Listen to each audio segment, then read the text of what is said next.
Good morning, and thank you for joining us today. My name is DeAnn Crane, and I'm your moderator this morning, and I'm with the National Safety Council. And the Our Driving Concern Employer Traffic Safety Program is pleased to be able to offer backing up tips to get 100% of your employees on board with prevention. Just a couple of quick items before we get started. If you have additional team members that are watching with you today, please type in the chat how many so that we can keep track of those numbers for us. And we do chart those for our Zoom sessions. We just like to know how many people are on. If you have the chat function throughout the session, and our presenter will address those at the end. And we will occasionally, maybe throughout the session, pose some questions for you. And so please join in the conversations. At the end of the session, we will have a quick evaluation that we'll put in the chat function. If you'll just take a few minutes just to answer those 5 questions that we have, that helps us with future webinars, future resources, and things like that.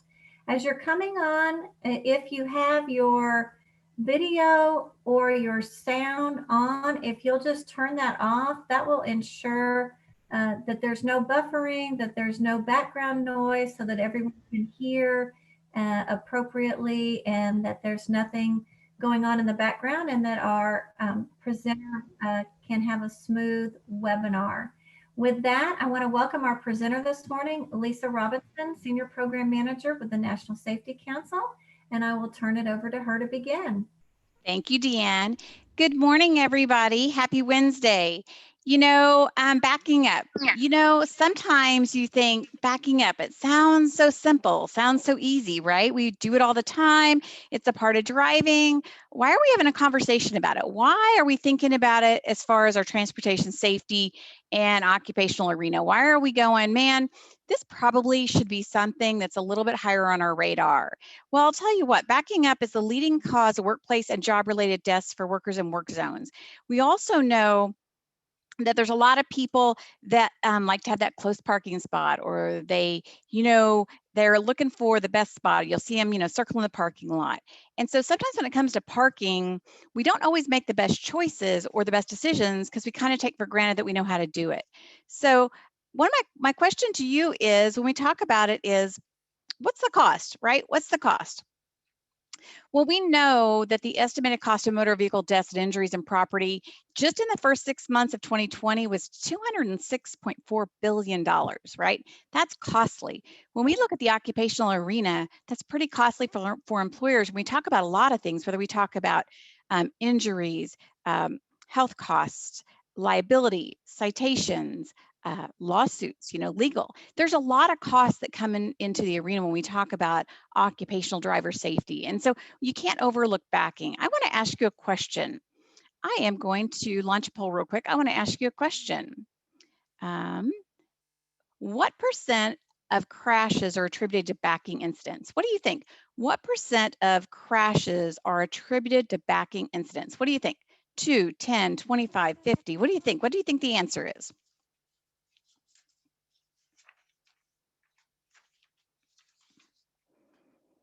Okay, let me see what the answer is. Oh, you guys are still answering. I'll give you another second. Okay. I am going to share the results. It's actually 25%. And what I find very interesting is the fact that so many, 48% of the people said 50%.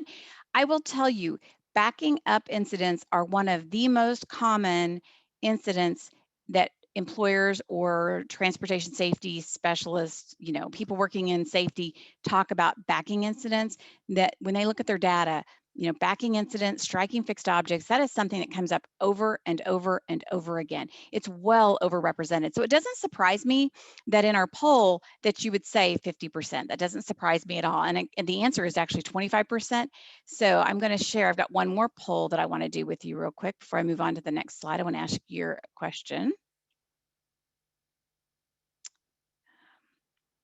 I need to stop sharing, and let's see, I want to ask you another question. How many deaths, according to NHTSA, do you think are attributed to backing collisions? How many deaths, again, it's not injuries, just how many deaths do you think are attributed to backing each year? What do you think? How many deaths do you think occur just because of backing each year? And again, that's not injuries, this is just backing fatalities. What number do we know are attributed to that? Okay, it looks, are you guys about done answering? Getting close. I'm going to give you another second. Okay, I'm going to share my results with you. Okay, 100, 200, 350, 500. The answer is actually 500. The majority of people said 350, but the actual answer is 500. And I always say one's too many, 500 is way too many, and that's not even injuries. Okay, so when we talk injuries and fatalities, there's a significant cost. And when we look at backing incidents, a lot of these are during the workday. You know, they're in construction zones, they're in work zones. So I'm going to stop and I'm going to move on now. So, and I'll have DeAnn watching the chat window for me. So again, according to the National Safety Council, about 1 in 4 vehicle collisions are blamed on poor backing techniques, okay? Poor backing techniques. We all assume we have a driver's license that we can drive, right? But poor backing techniques. And backing collisions cause over 500 deaths and about 15,000 injuries per year. And again, those are just, you know, that's a lot of numbers, you know, and that's a lot of cost. Also, it's a lot of exposure to liability when you look at it too. And when you start talking deaths and injuries in the workplace, they affect coworkers, they affect the safety leaders, they affect productivity. There's a lot of things that are affected as a result of crashes and incidents. And knowing that backing techniques is due to poor technique, you know, that's something we can change and we can address through our safety. So when we look at transportation incidents, and the reason I share this is because, you know, transportation incidents are overrepresented. When we look at Texas or we look at the US, when we look at occupational, you know, transportation incidents for fatalities, you know, 47% in Texas, nationally 40% are transportation related, okay? Out of 100, that's a large percent of our occupational fatalities. And so when transportation isn't rising in our safety level to the same as some of our other safety topics, we've got to look at why. We need to really look at why aren't we covering? And you know, at the end, I'm really going to talk about the employer arena. And, you know, when we look at transportation, because some people may say, but I don't have people that drive all the time, or, well, they don't really drive. And we're going to cover that in a little bit later when we start talking about your employee population when it comes to driver safety and backing. So, oh, unfortunately, I gave this answer. I was going to pull for you. But about 90% of our 90% of our crashes are due to human error, okay? We know that about 90% of the crashes that occur are due to driver behavior, and it's due to error. So knowing that, that's in our control. That's in the driver's control. And I'm going to assume that when you do an incident investigation, you're looking for that root cause. You're trying to figure it out. You want to look and see, because that's how you prevent it from occurring again, right? And that data that you collect on those incident reports are going to tell you, okay, how often are we seeing backing incidents? How often are we seeing striking fixed objects, right? And we know we're going to dial it down to figure out what that root cause is. But we do know when it comes to transportation incidents, about 90% are going to come back to that human error. And everyone's really quick to say, oh, but it wasn't me, right? But we know that when you look at it, about 90% is going to be that driver's choices and the driver's behavior behind the wheel. So you can't overlook the aspect of the driver and safety in addressing these backing incidents. You cannot overlook the fact that it's an important component in our safety. Now, and I made a comment before about how transportation is overrepresented. The only reason why I'm showing you these slides is when you look at our other categories, there's 5 other categories due to the Bureau of Labor and Statistics. There's 5 other categories. When you look at that, transportation, again, is way overrepresented when you look at all these different categories. So again, if transportation is not on your radar and we're not putting that at a little bit higher level, and if I'm a safety leader, this is something that I probably need to show management. I need to say, this is why we invest in it. This is why it's important. These numbers tell us that we need to be putting our dollars for safety here. This is why we need a driver safety program. This is why we need to make transportation safety a key part of our safety culture, right? Data drives the metrics. Data drives what we're going to do. And so it's really important that we utilize the tools that we have to help our decision makers, whoever that is, if that's you or somebody else, make the right decisions. A variety of industries and occupations require employees to drive or be exposed to hazards associated with driving. Employees drive to and from work. Okay, so when we talk about a variety of industries and occupations require employees to drive or be exposed to hazards associated with driving, the one thing I say is, what occupations are we talking about, right? Do we think about the occupations when they're staying in town, right? What occupations require someone to drive? Do we really dial it down to the fact of it might be the administrative assistant who's going to do a bank deposit? It may be, a program coordinator who's going in to pick up lunch for a business meeting we've got going on, right? That is still driving for the job. Is it somebody who goes to pick up a supply or to, a courier that's going to go drop a letter for a signature, right? Is it somebody who's driving that vehicle to go do lawn work? Again, that is driving a vehicle to execute the job. Anytime an employee is in a vehicle for company business, that is an occupation of their job. Sometimes we're not looking at the fact that these occupations require someone to drive.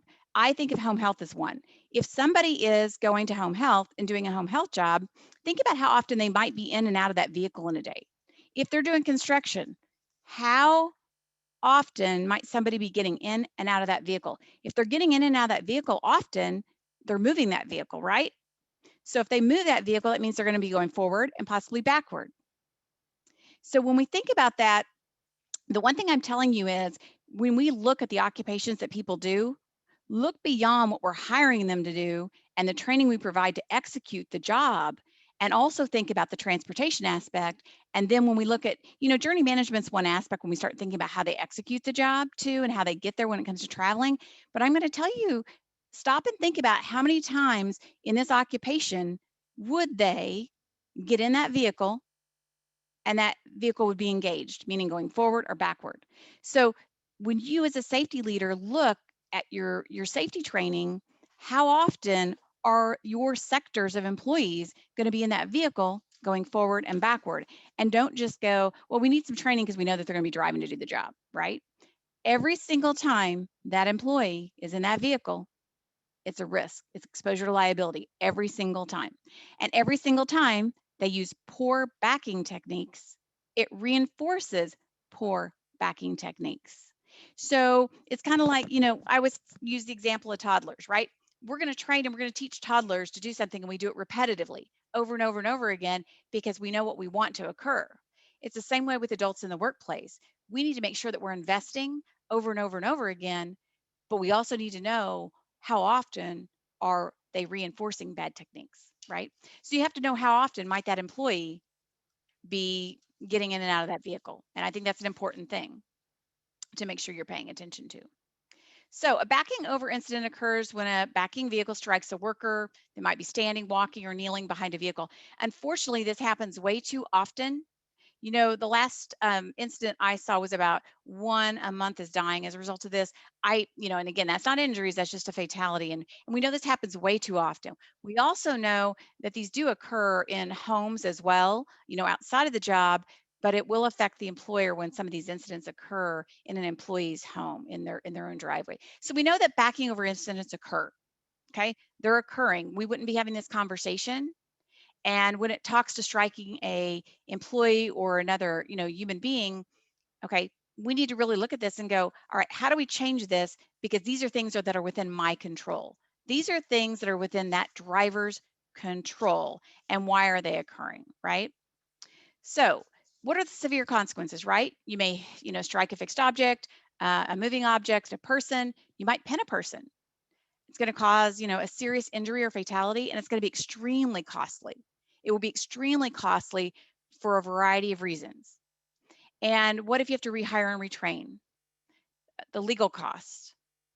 There's a lot of costs, and not only that, but your insurance goes up as well. And insurance carriers have a very vested interest in your company talking about safety, and they have a lot of things that will equip you. So I don't want to overlook making sure I mention that your insurance company most likely has a lot of other resources that they're happy to share with you, because it's costly for the insurance company as well, and they have an interest in helping you reduce your costs. But I can tell you, when you have a lot of claims, you will see those costs go up.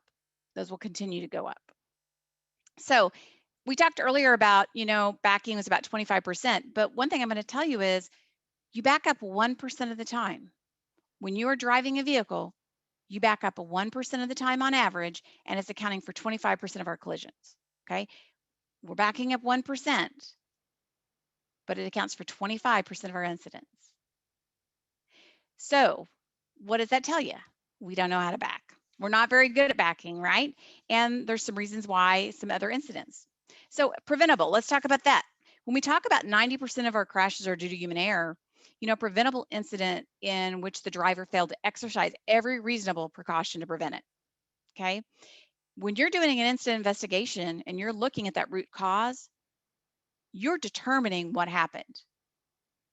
And most of the time you're going to figure out that they did not exercise every reasonable precaution to prevent it.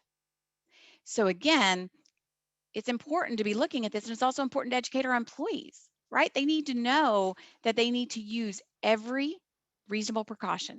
They need to be taught that. They need to be educated on that. That needs to be a part of our safety.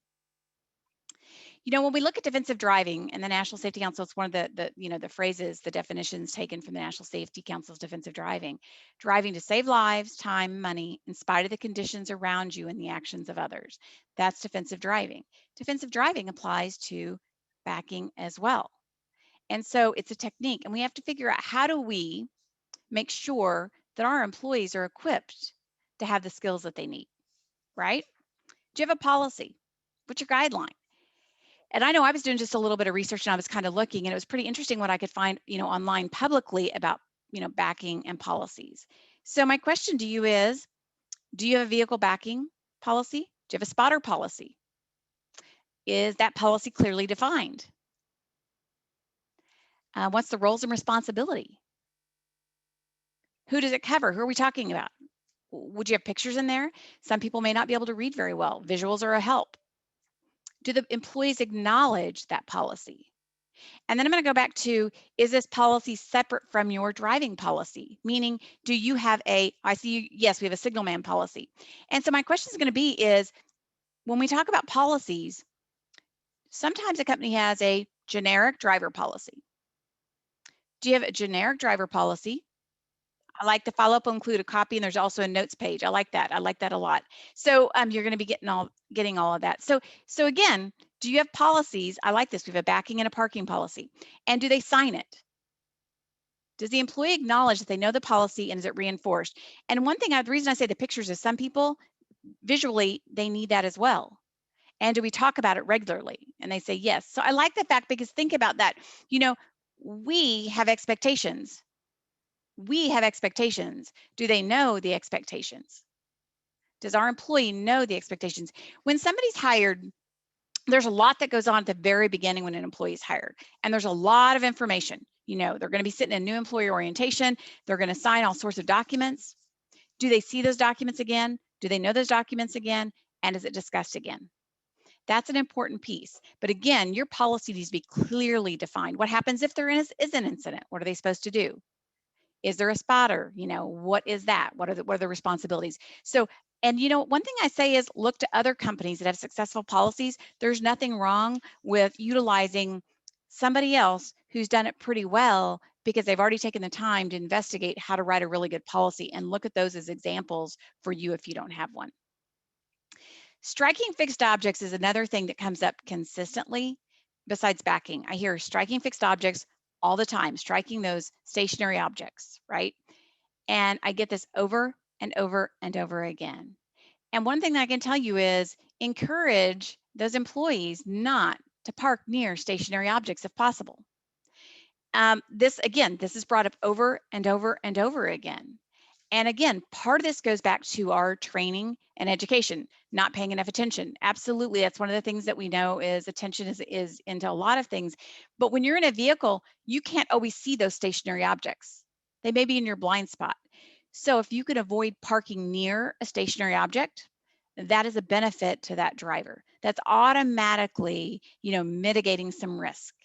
So when we talk about driving and transportation safety and driver education, in addition to our backing, let's educate them on avoiding parking near a stationary object. I will tell you, I hear this over and over and over again, and safety managers are frustrated by this. They're frustrated by this, and as I said, it gets brought up over and over and over again. Somebody made a comment about inattention. Many drivers do not pay enough attention. We know that, right? We know that due to cell phones, eating, the brain is engaged in something else. And so we have to figure out, how do we help our employees to be engaged, right? That driver needs to be 100% engaged at the task at hand. That driver needs to be engaged. Somebody told me the other day when we were talking about distraction, they were saying, drivers are already thinking about the next place they're going. So if you're leaving one location and you're heading to another and you're getting ready to back out, your brain might be already engaged on the tasks that are going to occur for the next 30 minutes, right? We need to coach our employees and our drivers to be engaged in that next 5 minutes before they look at the following 30 minutes, right? Rushing. Drivers are in a hurry and do not allow themselves enough time to make decisions and act upon them. And what I can tell you is, nobody rushing and has a crash ever saved time. Nobody rushing and has an incident ever saved time. So again, taking the 5 minutes to do it right is going to save cost, it's going to save time, and it's going to save money. So we look at that. So rushing, again, thinking about, these are in the driver's control. The driver has complete control over these actions and choices. And so a lot of times employees are saying, but I had to hurry. Okay, again, it's in the driver's control and the choice.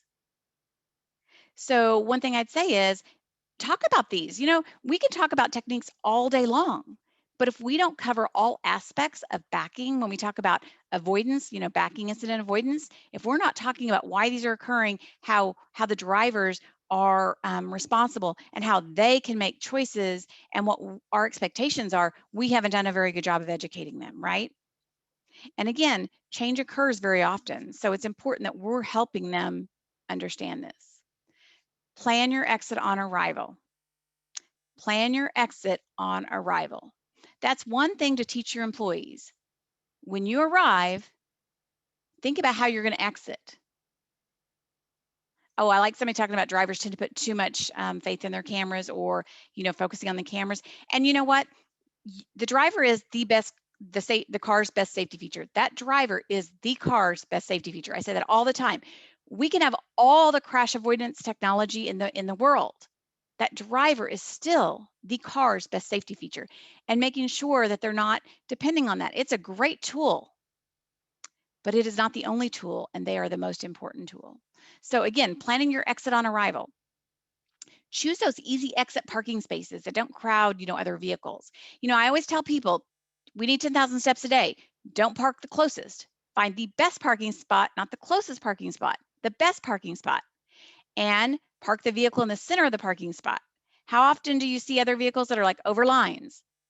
I won't park there. I'll find another spot to park.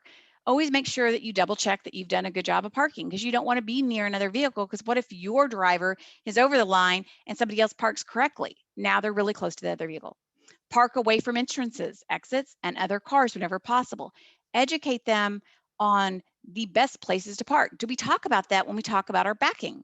Are we talking about what's going to help them decrease their risk? These are some of the examples. And again, we'll be sending these out, and if anyone needs the slides, we can certainly share these slides that you can use to make some safety talks. And we're also going to be working on some PowerPoints that employers can deliver as well. So think about these points to make sure that your drivers know what your expectations are. So teach them to evaluate the parking environment. What's the unique characteristics? Every single parking environment is going to be different. And even if you talk about your company parking lot, it will change every day and throughout the day based on the elements. Teach them to scan the parking area. Again, plan for your departure when you choose the parking space. Look for opportunities to avoid backing. And again, plan that departure when you arrive. I can't begin to stress enough about the end should be a part of the beginning. Pull through. Pull through whenever possible. Back in on arrival. I can always tell you when I go somewhere and I can see the parking lot, I can tell how many people work in industries that they've had a lot of education, because it may be something as simple as, a grocery store or somewhere like a Walmart or Target, right? But I can tell by how people have parked into spots whether they've had education on parking and backing avoidance. And so I can always tell by the vehicles that are there. And so again, educating them on pulling through, backing on arrival. If that's your only option, that's what you want to do. You want them to back on arrival, because then they're ready to exit when they leave. Again, avoid backing. That will decrease your chance of incidents. And knowing that we back 1% of the time and it accounts for 25% of the collisions, every time that employee and that driver is backing, you've increased your risk. Look for opportunities at corners, behind the red zones, other environments where people cannot park in front of your vehicle or near your vehicle, right?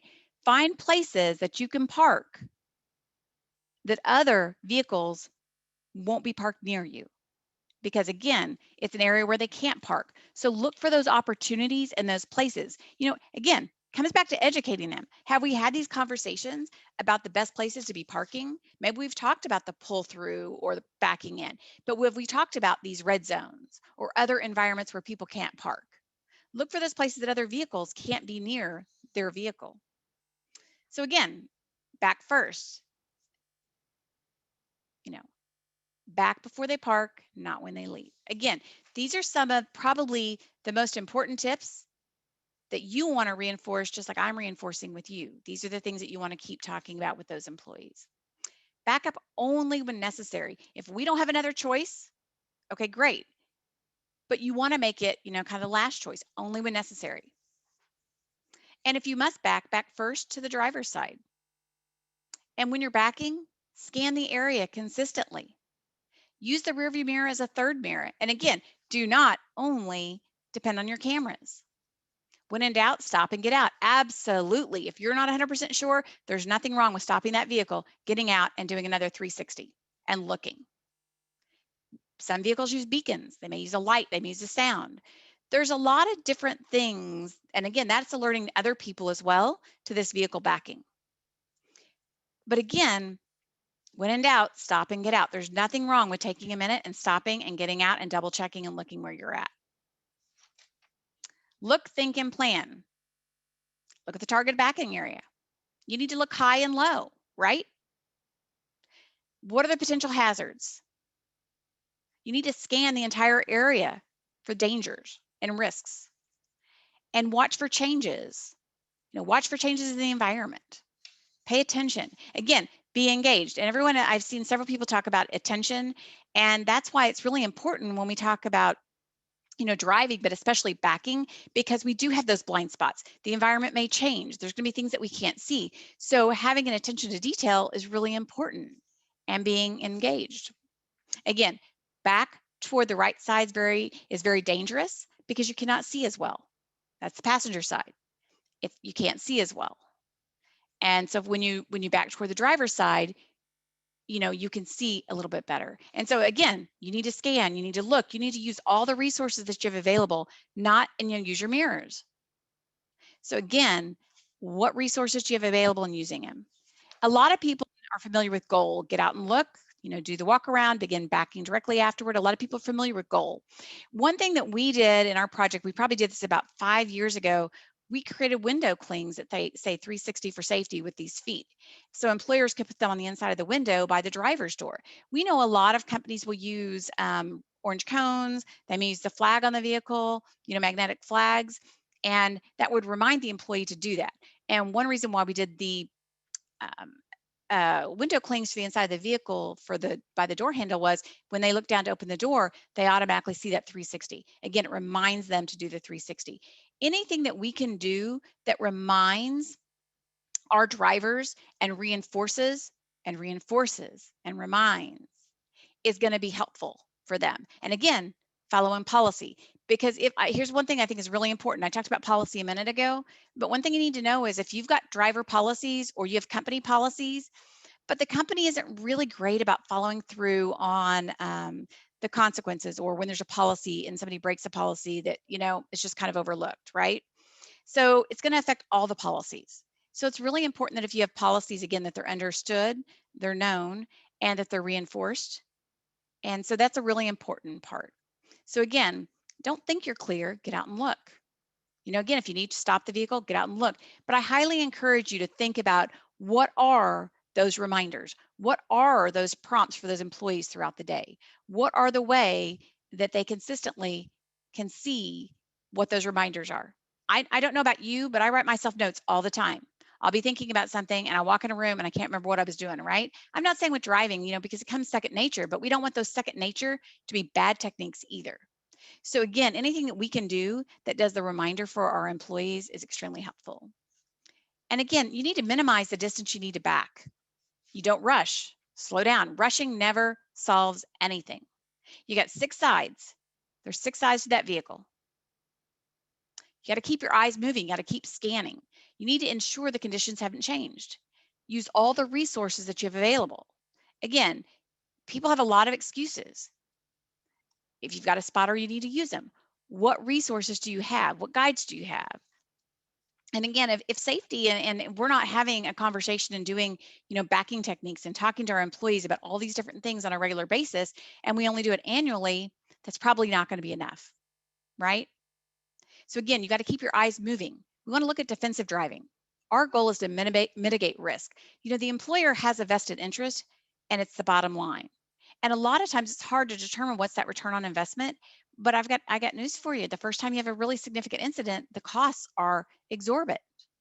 And so some companies are one lawsuit away from closing their doors. And so when we invest in safety, we know it decreases our risk, and it decreases our costs as well. And a driver's license does not indicate someone has good driving skills or replace the need for driver safety education. Again, a driver's license does not mean that someone has good driving skills or replace the need for driving safety education. I will see a lot of job postings that say someone needs a valid driver's license. Okay, they've got a valid driver's license, that's great. But what are their skills? Can they drive well? Do we know that before we put them in a fleet vehicle? Again, good driving skills. That's an important component, and a driver's license does not replace that. So again, a driver's license does not replace driver education, driver safety, transportation safety, or something with your safety program at your company. It's good to know that they've got a driver's license because that means they're legal to be driving, but it doesn't mean that they have all the skills that you want them to know. No amount of forward driving experiences will help a driver with backing. They might be a great forward driver, but it doesn't mean that they're a great backward driving. All drivers need practice, right? I've got news for you. I will help my husband when we go fishing. You know, I'll have a boat and the trailer, right? So when he launches the boat, I've got news for you. I'm not going to go backward anywhere. I will always go forward, and I will do a pull through, right? I'm perfectly fine. I know my abilities. I will go forward with that vehicle and the trailer. I know my abilities. I'm not going to back anywhere, right? Drivers need practice, practice, practice in safe surroundings until they're familiar with the way the vehicle backs up. Also, think about this. How many different vehicles might your employee be driving? How many different vehicles might that employee drive? It's a good question to think about and ask yourself, because we may do a lot of training on one specific vehicle, but is that the vehicle or the type of vehicle that they're going to consistently be in? So think about that just a little bit. And you need to test and approve, you know, the driver skills before you're allowing them to drive the vehicles. You know, and it's not just a one time. And when I say test, I'm talking more along the lines of, do you think they're competent and capable, right? Do you have cones set up? Can you practice it? But you also need to be monitoring that those drivers are consistently able to do what you're asking. And think about this. A lot of companies will have driver training, coaching, and monitoring. And there may be incidents. And again, it's that coaching and monitoring, coaching, training, monitoring, coaching, training, monitoring. Experts say you will save money. There will be money saved when you invest in driver training, coaching, and monitoring.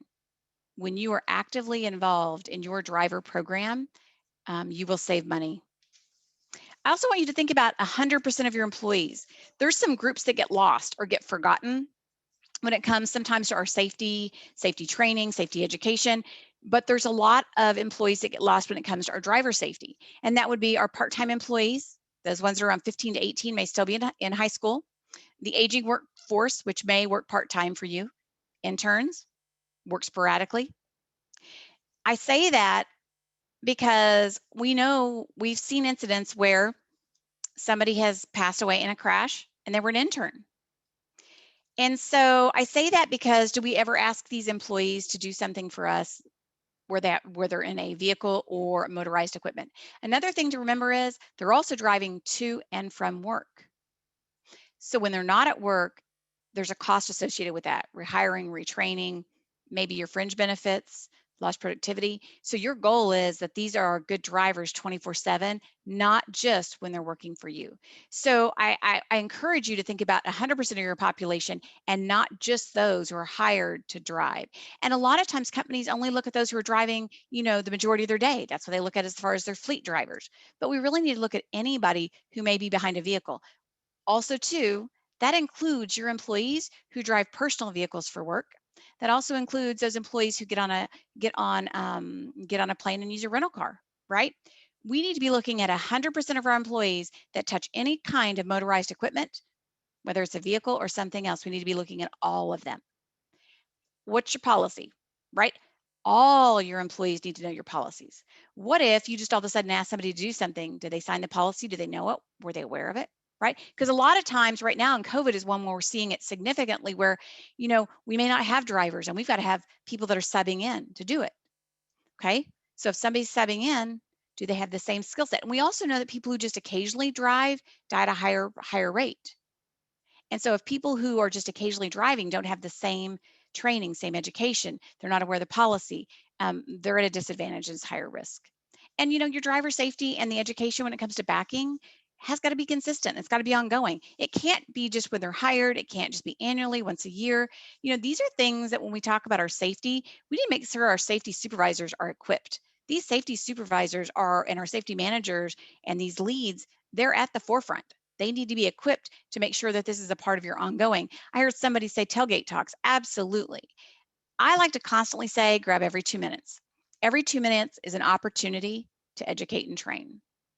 So again, as we start to close in a minute, I want to think about, these are kind of the things that you want to talk about, and you want to make sure that you're reinforcing. Again, you want to talk about that planning ahead, walking around, know the clearances. They also want to back immediately once they've done that 360. So if they've done a 360 and they get stopped because somebody stops over to talk to them, they stop to take a phone call, right? They need to do another 360. If they don't immediately begin to back slowly after doing that 360, they need to stop and do another 360. So again, they want to look for their blind spots. What are their blind spots? If they drive different vehicles, they need to know those different vehicles. That's a big thing. I know a lot of companies will have different fleets and they just, they're assigned a vehicle, right? They let their, fleet maintenance know that they need a vehicle on this day, and the fleet maintenance will assign them a vehicle.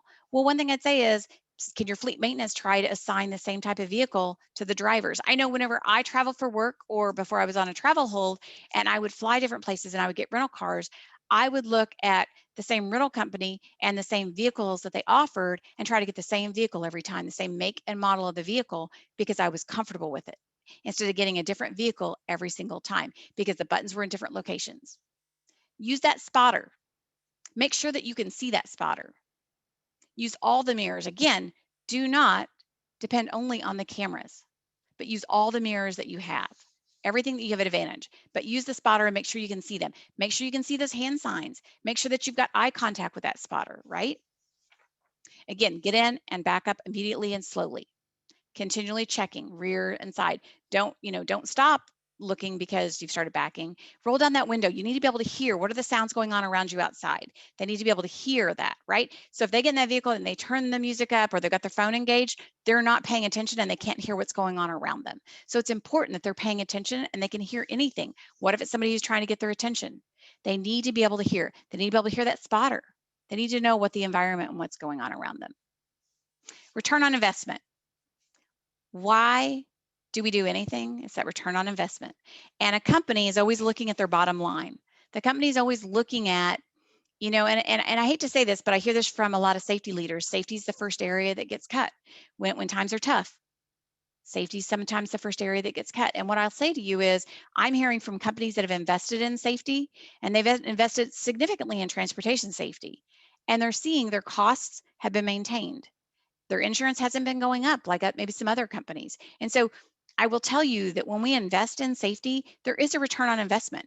There's a return on investment, meaning that those employees are good drivers. They also will stay at a company longer. I mean, these are good things for a company. So I encourage you to think about the return on investment, and I encourage you to make an investment in your driver and your transportation safety program. But I also encourage you to ensure that backing is not just, oh, a small little piece of our driver safety. I encourage you to make, backing a key piece of it when people are behind the wheel, especially when it's overrepresented in our crash data and the incident rate. So I thank you guys. And if anybody needs these slides, all you have to do is let me know. Thanks, DeAnn. Thank you, Lisa. Does anyone have any questions that they would like to type in the chat for Lisa before we exit today? I've appreciated all the really great comments. All right.